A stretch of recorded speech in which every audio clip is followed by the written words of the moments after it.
My name is Serena Calloway. I am 28 years old. And just a few evenings ago, my own mother placed both hands on my workstation and physically dragged it away from the wall so my brother could position his recording equipment there. She did not raise her voice. She did not inquire about my thoughts. She simply announced it as though the matter had already been settled and finalized. We are handing this space over to him for his content creation setup.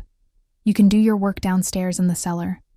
My brother Griffin was propped against the doorframe, arms crossed over his chest, observing my screens go black, like he was watching some kind of entertainment. He let out a small laugh and added, "You will manage just fine down there, will you not?" Fewer interruptions. He delivered it like he was joking around, but every syllable was intentional. That space served as my workspace. The environment I had constructed element by element so I could operate remotely as a graphic designer and actually generate the income that sustained this entire household. I simply gazed at him, then shifted my eyes to her, and the only response I could muster was, "All right." No confrontation, no dramatic scene. I gathered my laptop, my external storage device, and a handful of items I could transport in a single trip. I walked right past them and headed directly down the staircase as though I were actually going to the cellar, just as they had demanded. They had absolutely no clue that when I uttered, "All right," what I genuinely intended was, "I am finished." That very evening, I departed without making a sound. I transformed far more than simply the location of my workstation. And the following morning, the phone calls commenced. Then the text messages arrived. "We cannot sustain ourselves without you. Please answer." They contacted me incessantly, as though I had suddenly become the sole individual on the planet, capable of preventing their entire existence from crumbling. If you have ever been curious about what transpires when the family member everyone exploits finally decides to leave, remain with me because the manner in which they pleaded for my return might cause you to reconsider how much you permit others to take advantage of you. Throughout my childhood, I always recognized that my family operated on an uneven playing field, but I did not comprehend the severity until finances became involved. I was the child who remained awake until late hours completing assignments, who organized notes with different colored systems, who genuinely invested effort in academic performance. Griffin, my younger sibling, was the one everyone described as emotionally complex and artistically inclined, which apparently signified that expectations simply curved around him. When I secured admission to an excellent visual design program through a merit-based award, my mother, Margot, gave me a brief embrace in the kitchen and remarked, "That is wonderful, sweetheart. You have always been the dependable one." When Griffin managed to complete an online course he barely submitted work for, she commissioned a specially decorated cake from the neighborhood bakery and shared photographs of it on social media, as though he had discovered the cure for some terrible illness. I understood early on not to anticipate celebration when I accomplished something noteworthy. Following my graduation, when rental prices in the city were essentially $3,000 monthly for a tiny space barely larger than a storage closet, returning to our residence in Hoboken seemed like the only financially rational option. I convinced myself it would be temporary, merely until I accumulated some reserves from my user experience position and independent client work. What actually occurred was that I gradually assumed this position as the household's unofficial financial institution, technical assistance department, and universal problem resolver. And nobody even registered the transition except for me. It commenced with minor things. My mother's earnings fell short one particular month and the electricity statement exceeded expectations, so I handled it. Then the internet service got upgraded, so Griffin could broadcast more smoothly without interruptions. And somehow the new subscription ended up charged to my account. Then the streaming services, the music platforms, the shared cellular plan, the additional food expenses for all the delivery nights we rationalized as quality family moments. I reassured myself, it is acceptable. I earn more. This is what you do when you care about people. But each time my payment method automatically renewed some subscription that none of them could survive 7 days without, I experienced that subtle constriction in my chest. When Griffin announced he was going to become an internet personality, my mother proclaimed it as though she were revealing a legitimate career trajectory, not a passing fancy. He requires a little encouragement. She declared he possesses talent. He simply needs backing. Backing meant I spent $600 on an influencer training program he never completed. Backing meant I purchased circular lighting fixtures and smartphone mounting equipment from online retailers for his channel. Backing meant I roused myself at 2 a.m. to troubleshoot the network connection when it failed during his late evening gaming broadcasts because he was experimenting with configurations. Meanwhile, my own professional obligations, the work that actually generated revenue, happened quietly in the periphery. I converted that small space on the upper level into a legitimate workspace because nobody else showed any interest in it. I invested my personal reserves in a proper desk surface, an ergonomically designed seat, an additional display screen, a digital illustration pad, and proper illumination, so I would not appear exhausted during video conferences with clients. I attached interface mock-ups to the walls, jotted reminders on adhesive notes, and established an actual profession within that environment. That workspace represented the distinction between me barely getting by and me securing larger contracts, salary increases, superior clientele. But whenever my mother referenced it, she would say, "Serena is fortunate she can operate from the residence." Fortunate. As though everything had simply materialized before me, and I had not exhausted myself to reach that point. Simultaneously, she discussed Griffin as though he were a single breakthrough moment, away from revolutionizing all our circumstances. She never once inquired about how many hours I dedicated to refining a user interface or correcting errors that someone else had overlooked. She only took notice when a payment was required, and somehow it mysteriously got settled. I maintained this ongoing record in my mobile application, purely for my own reference. Monthly contributions I provided her. Service charges I absorbed when she came up short.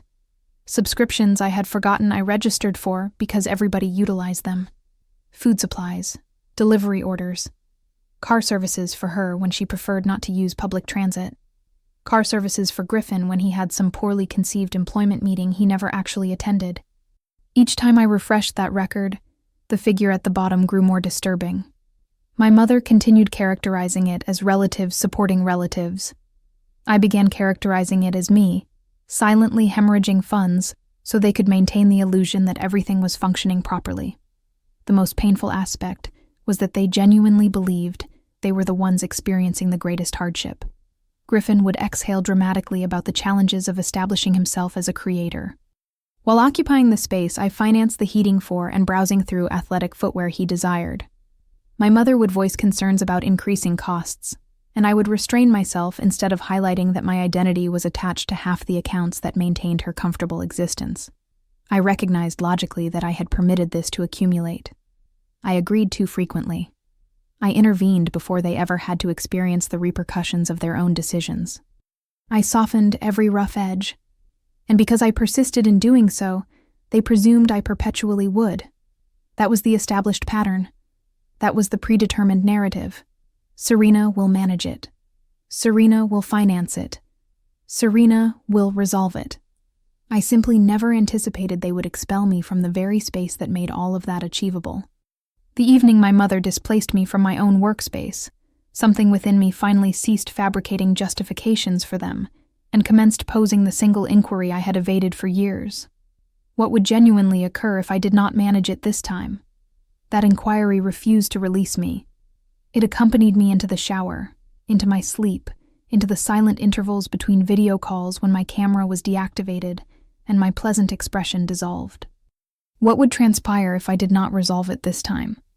That evening, after my mother instructed me to occupy the cellar, I reclined on my mattress examining the ceiling, my laptop accessible, but my design files untouched. Instead, I accessed a property listing website. I entered Jersey City Studio maximum rent and initiated the search as though I were merely browsing casually. I convinced myself I was simply curious. The rental figures still caused my stomach to tighten. But for the initial time, they did not seem entirely insurmountable. I possessed reserves. Not a substantial amount, but sufficient. I scrolled past gloomy, uninviting spaces and questionable advertisements until one captured my attention.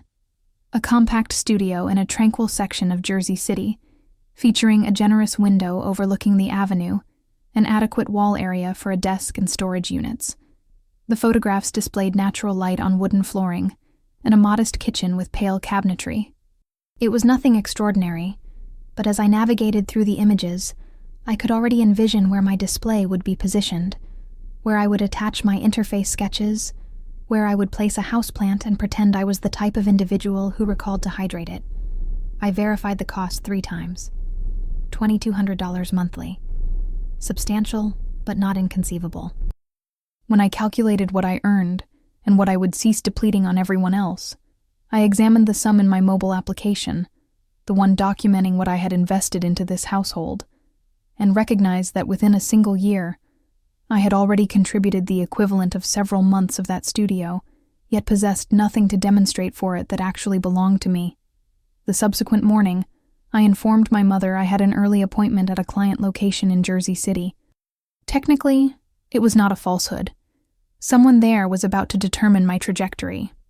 I took the transit, gripping a folder containing my income documentation and identification, my pulse racing as though I were attending an interview. When the property owner, an older woman with compassionate eyes and a direct manner, opened the entrance, the space appeared even more compact than it did online. But it was spotless. It was peaceful. And most significantly, it was mine if I desired it. We positioned ourselves at the tiny counter that functioned as a dining surface while she reviewed the agreement.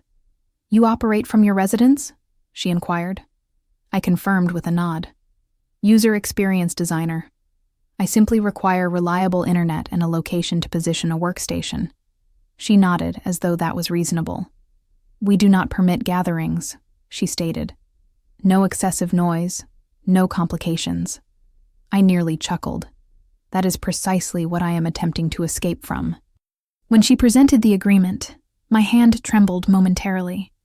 My mind launched every apprehension at me simultaneously.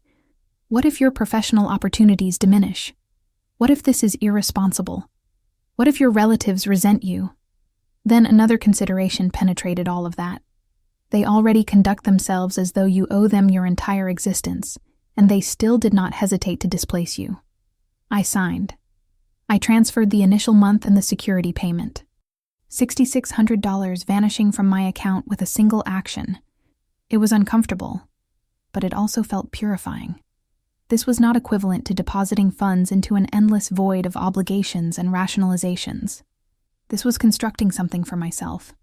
On the transit journey back to Hoboken, I continuously touched the new key in my pocket, the small piece of metal that signified I finally possessed an exit strategy. When I entered through the door, Griffin was sprawled on the sofa, shouting into his headset at some video game. Dishes from the previous evening's delivery still cluttered the coffee table. My mother was positioned at the kitchen counter, scrolling on her device, muttering complaints about grocery expenses. Nobody inquired about how my client appointment proceeded. Nobody detected the shift. That was acceptable. It actually simplified what I executed next. I commenced modestly. That evening, when they inquired what we should order for dinner, I mentioned I had already eaten. The following day, when my mother messaged me to include some items in the grocery delivery, I responded, "I cannot accommodate extra this week. My finances are constrained." It was the initial time I had declined in years. There was a pause, then merely a thumbs-up symbol. The network connection malfunctioned during one of Griffin's broadcasts, and he stormed up the staircase to my workspace, or what technically remained my workspace for a handful more days. "Hey Serena, can you restart the router? It is malfunctioning again." I examined my screen at the prototype I was evaluating at that moment. "I have a deadline," I stated without redirecting my attention. "You can figure it out." He remained there momentarily, as though he had never encountered those words from me previously. Eventually, he grumbled something and stomped back down. The world did not collapse.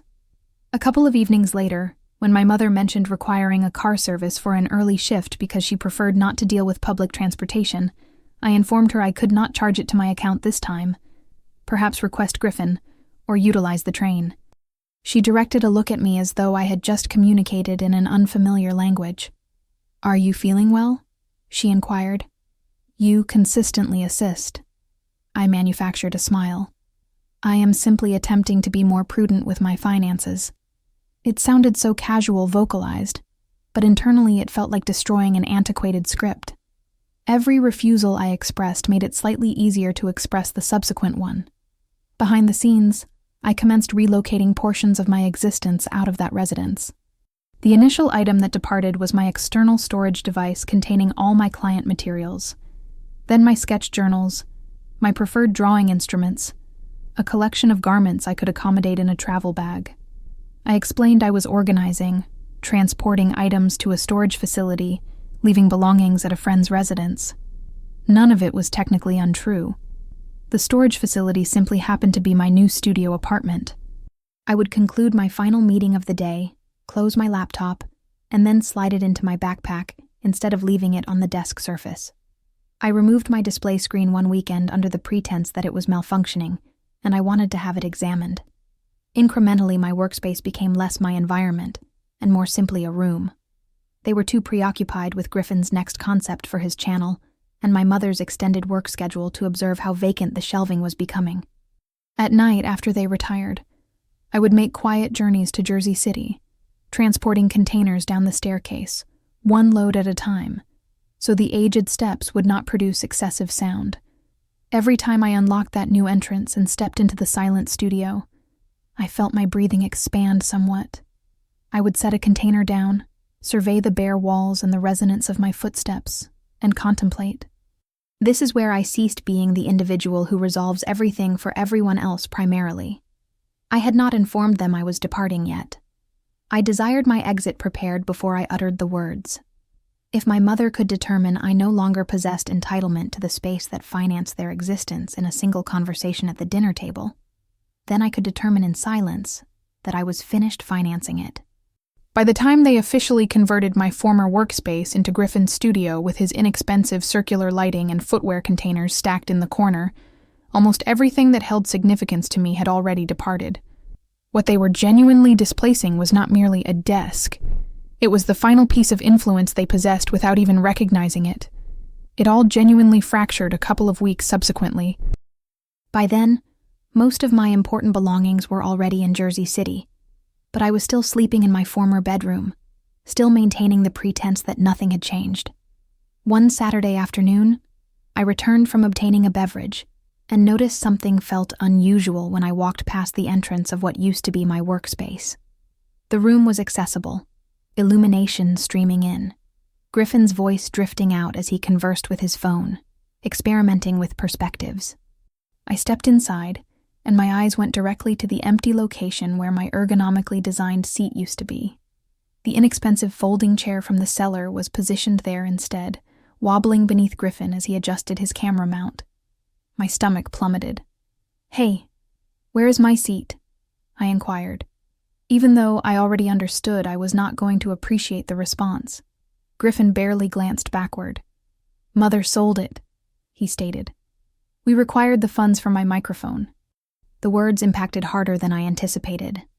I pivoted, walked directly to the kitchen, and found my mother rinsing dishes as though it were any ordinary day. "Where is my seat?" I repeated. She did not even look up initially. "Oh, that," she remarked. "I advertised it on an online marketplace. We obtained $250 for it. Griffin genuinely required a proper microphone if he is going to pursue this seriously.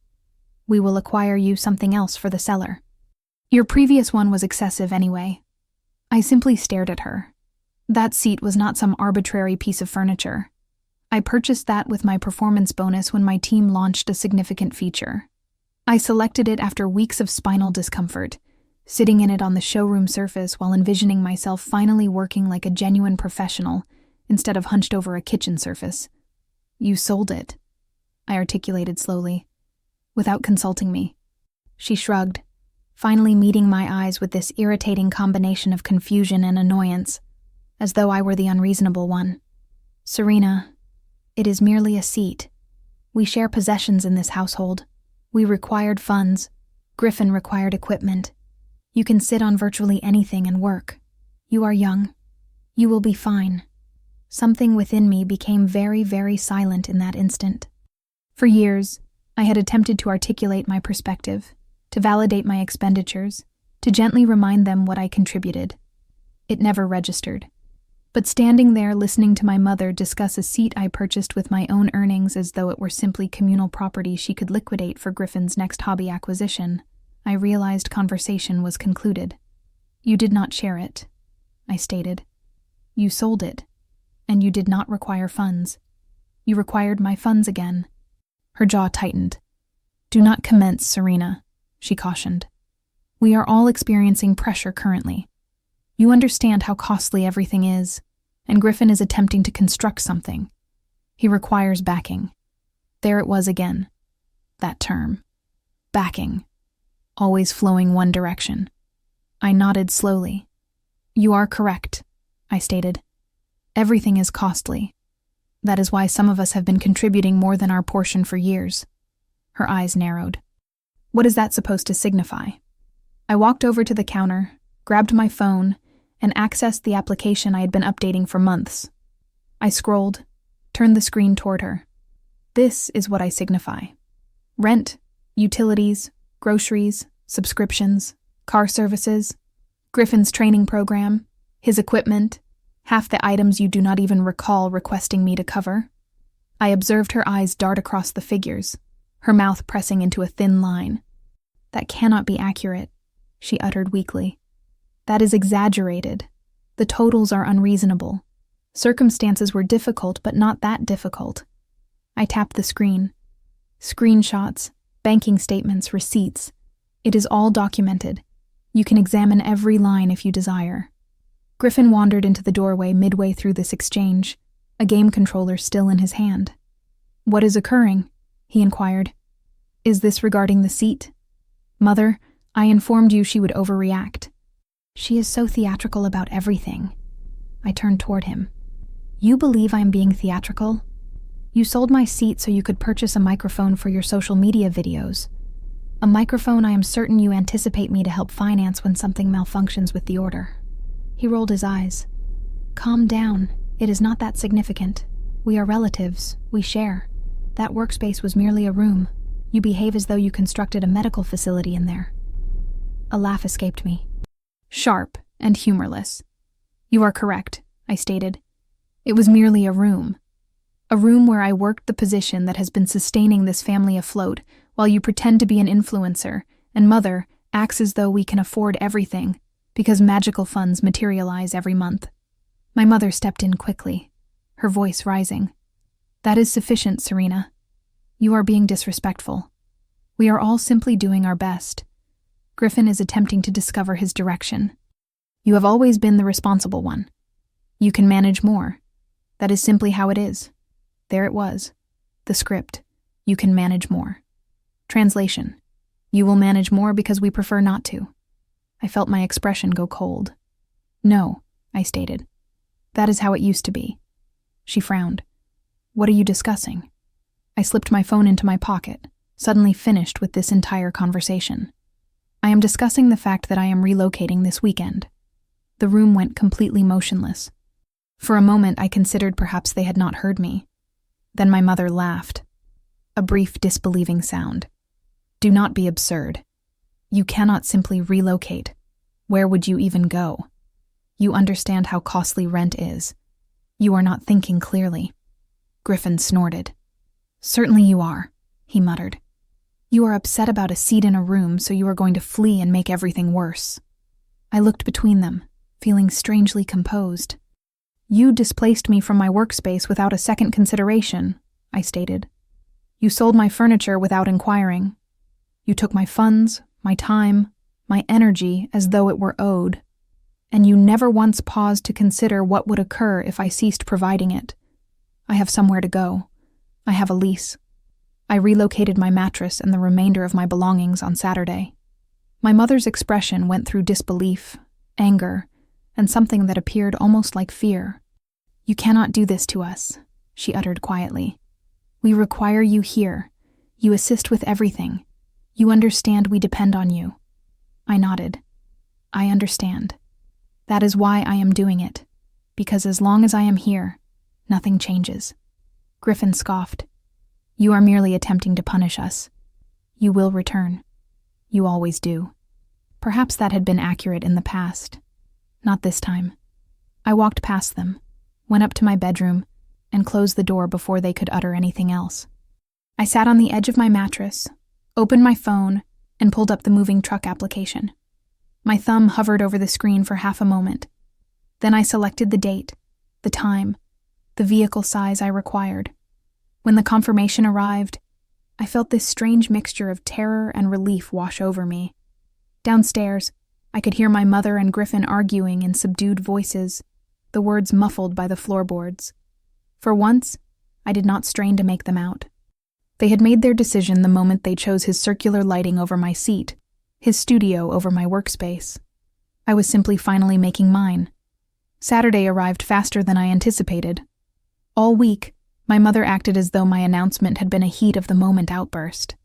She kept saying things like, "Once you calm down, we will discuss rearranging the cellar," or, "We can acquire you a new seat eventually," and as though purchasing me a used office seat would erase the fact that she sold the one I valued without asking.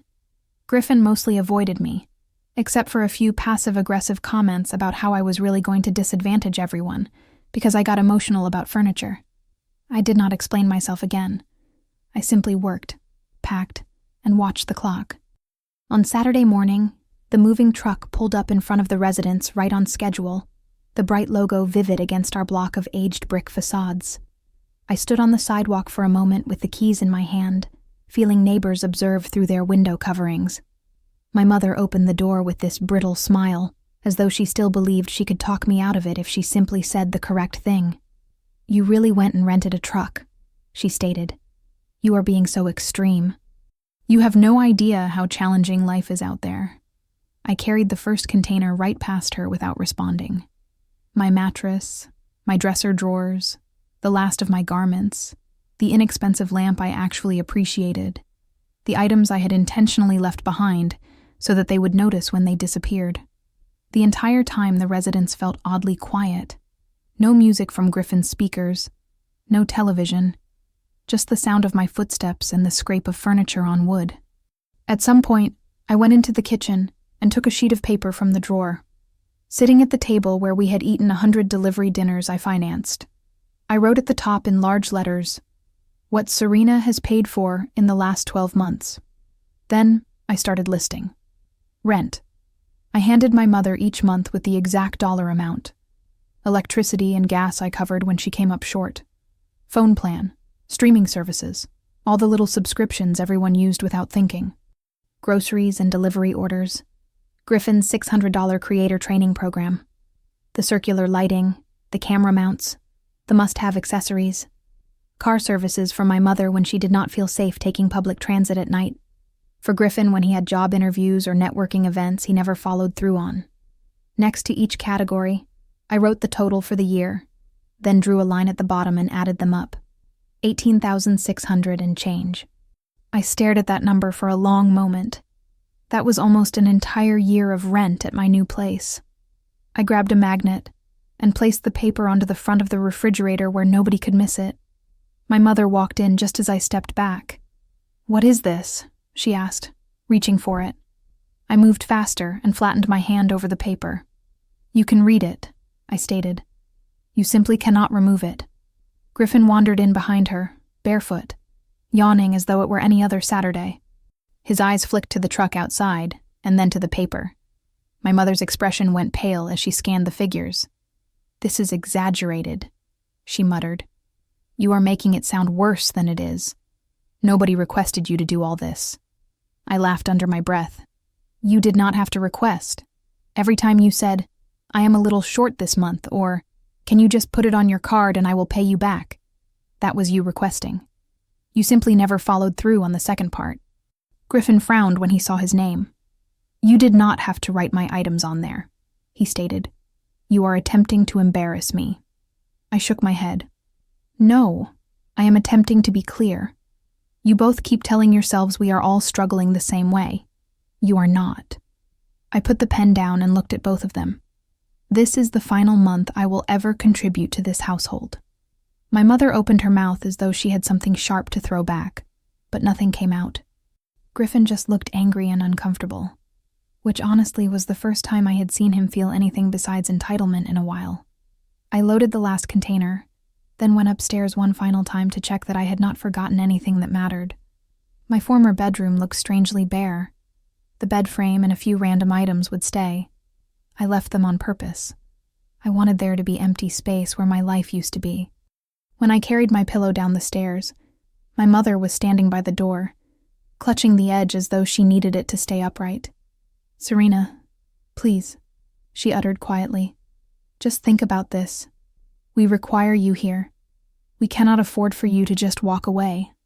I paused, one hand on the doorknob.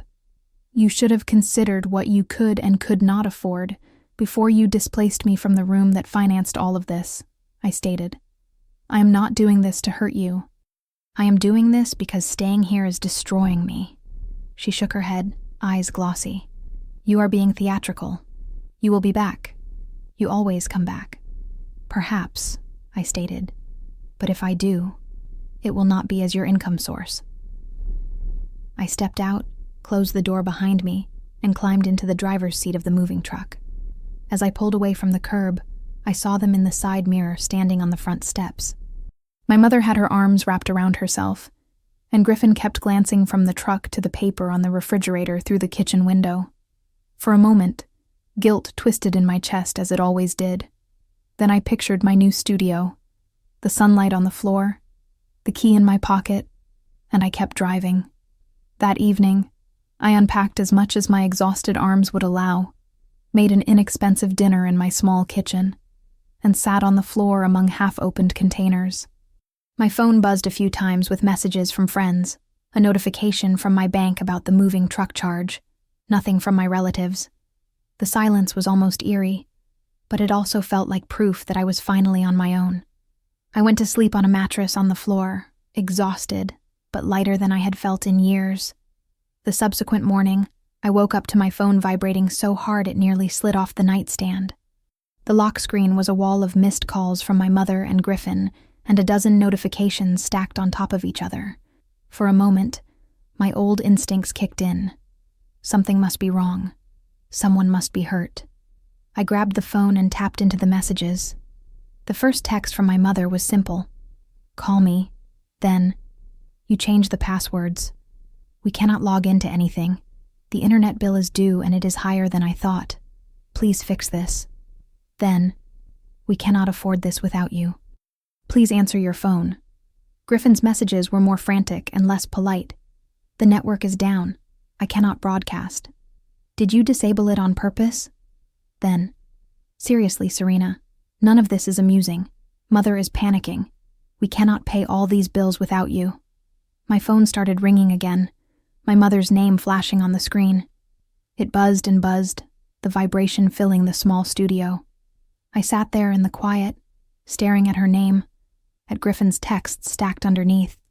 For years, every time that phone lit up with their crisis, I dropped everything to solve it. I answered from meetings, from dates, from my own sick days, because if I did not, everything would fall apart. I watched it ring until it went to voicemail. Then it rang again, and I let it. I set the phone face down on the table, took a breath, and made myself a cup of coffee while it buzzed. They displaced me from my own workspace as though I were optional, as though my work and my boundaries did not matter. Less than 24 hours later, they were begging me back because they were finally feeling the cost of that choice. If you have ever wondered what transpires when the person holding everything together finally stops picking up the phone, this was merely the beginning. The calls did not slow down after that first morning. If anything, they came in waves. I let most of them go to voicemail. Former me would have picked up on the first ring, already mentally rearranging my budget. Current me looked at their names on the screen, felt the spike of anxiety, and put the phone face down. I still read the texts, though. Curiosity is stubborn. My mother swung between guilt and anger.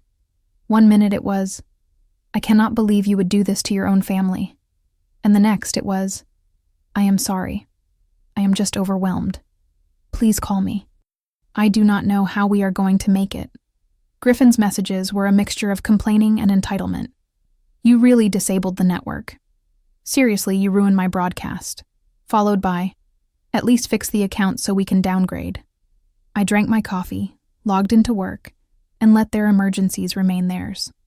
My days in Jersey City were boring in the most wonderful way.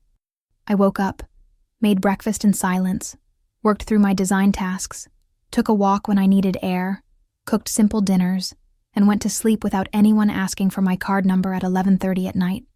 A few days in, my mother left a voicemail that sounded different.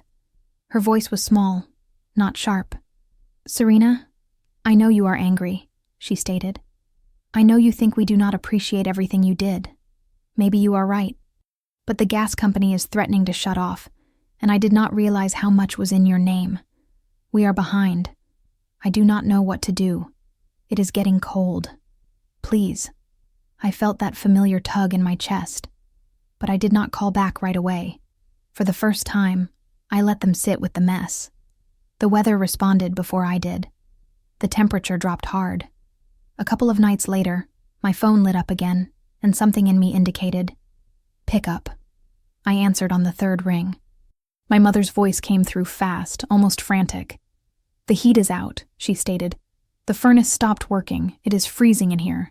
The repair technician says it will be at least $400 just to get it running. We have nothing. We are overdrawn. We cannot afford this. Please, I do not know what to do."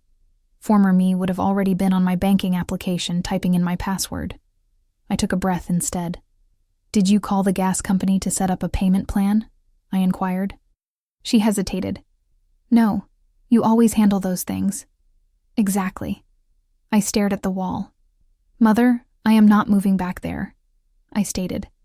"I did not ask you to move back," she snapped. Then her voice cracked. "I am asking you to assist. We are cold. Do you want something to happen to me?" Griffin yelled in the background. "Come on, Serena, this is serious. It is not about the network. Mother is freezing. Do you really not care?" There it was. The guilt hook they always used. The one that had worked every time before. I heard it, acknowledged it, and still did not bite the same way. "I will assist once," I stated, "but not the way you think." Silence. "What does that signify?" my mother inquired. "It signifies I am not just providing my card and disappearing again," I stated. "If I step in, there are conditions, real ones. You can say no, but if you say yes, you stick to them." Griffin scoffed. "Conditions. This is our heat, not a business deal." I ignored him. "1, I stated. "I will pay for the furnace repair this time so you do not freeze while we figure this out. After that, I am off your bills completely. 2, we sit down in person and go through every dollar you make and spend. We make a budget that does not include me as a hidden line item. 3, Griffin gets a real job. Actual paychecks. At least $300 a month from that goes toward the household.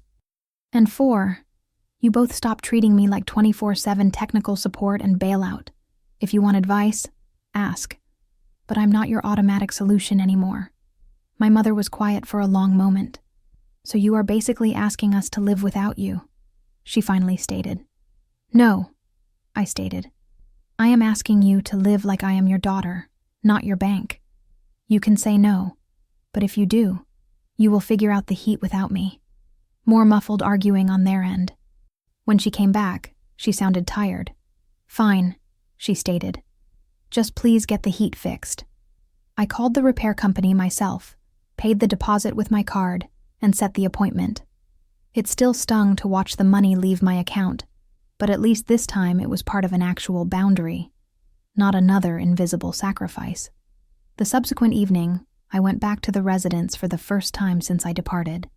The air was warmer, but the atmosphere was frostier than the November wind.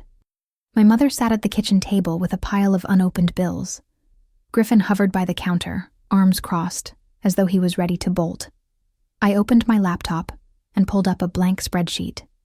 "All right," I stated. "Income first."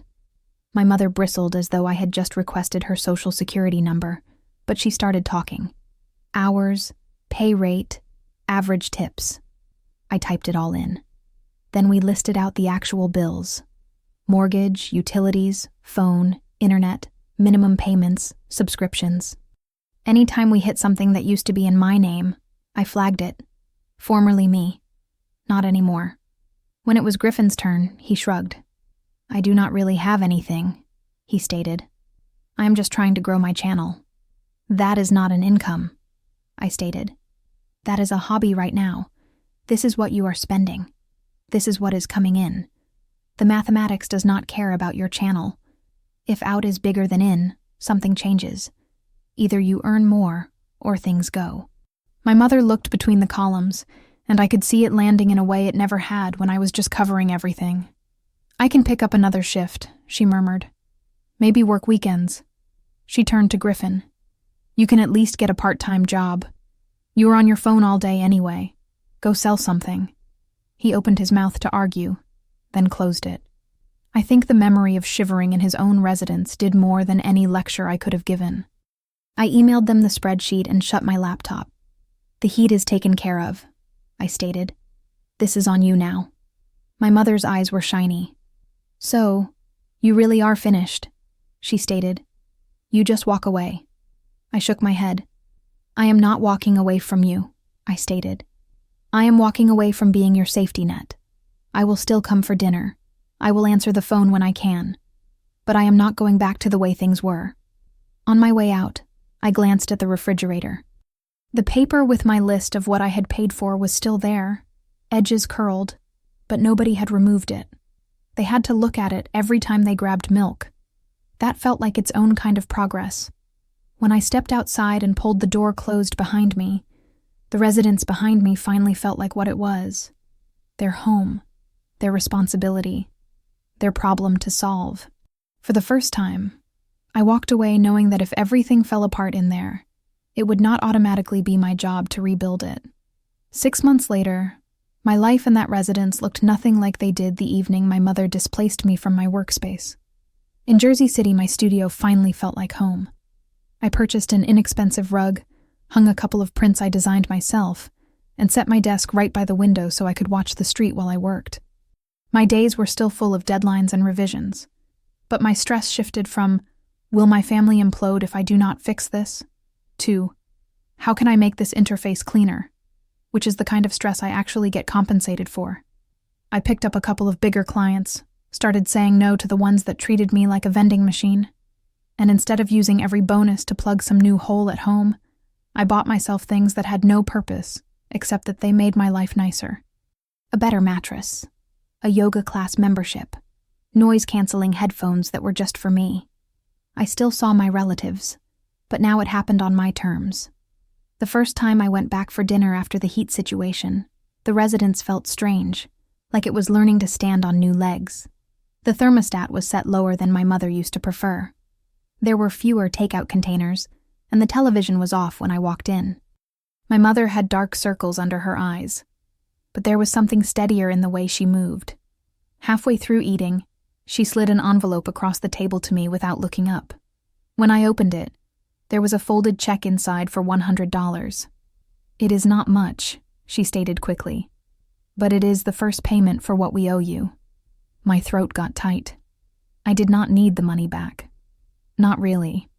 What I needed was exactly what that envelope represented: acknowledgement. A few weeks later, there was another envelope, then another. Not every month, not on a schedule, but often enough that I believed she meant it. Griffin did not become a model adult overnight, but he did get a job. The mall idea lasted about 3 weeks before he realized selling footwear to picky customers was not the dream. He ended up at a warehouse across town loading and organizing inventory. At first, he despised it. Then the first time he showed up to dinner in a work shirt with his name on it and said, kind of quietly, "I got promoted to shift lead." I saw a flicker of pride I had never seen when he was yelling into a webcam about sneakers. One evening when my mother went to grab dessert from the kitchen, he cleared his throat and stated, "I sent you $50 on the payment app for the training program, the creator one. I know it is not the full amount yet, but I am going to pay you back for all of it." I just nodded and stated, "Thank you." And we both knew I was hearing more than the words. He had stopped scrolling for miracles and started showing up for shifts. That was the real repayment. The biggest change, though, was in the way they treated my time. The midnight calls about routers and passwords stopped. If my mother called now and I did not answer right away, She left a normal voicemail and waited. If Griffin texted with a, "Hey, can I ask your opinion on something?" it was literally an opinion, not an emergency disguised as a question. We still argued sometimes. Old habits do not evaporate just because you put your name on a lease. But there was a line now, and everyone knew it was real. I was their daughter, their sister, not their built-in rescue plan. People like to say that revenge is about making the other person suffer. But sitting in my small studio, looking at the sunlight on my desk, I realized my version looked different. My revenge was living a life they no longer controlled, forcing them to grow up by stepping out of the role that kept them small. My mother learned how to budget without assuming her eldest would silently fill every gap. My brother learned what it feels like to earn his own funds instead of spending mine. And I learned that loving your relatives does not mean setting yourself on fire to keep them warm. If any part of this sounds familiar, if you are the one everyone calls first and thanks last, ask yourself a question I avoided for years. What would actually happen if you stopped fixing everything? Not in a dramatic disappearing act, not to punish anyone, but as a choice to finally choose yourself. You might be surprised by who falls apart, who steps up, and who for the first time learns to stand without leaning on you.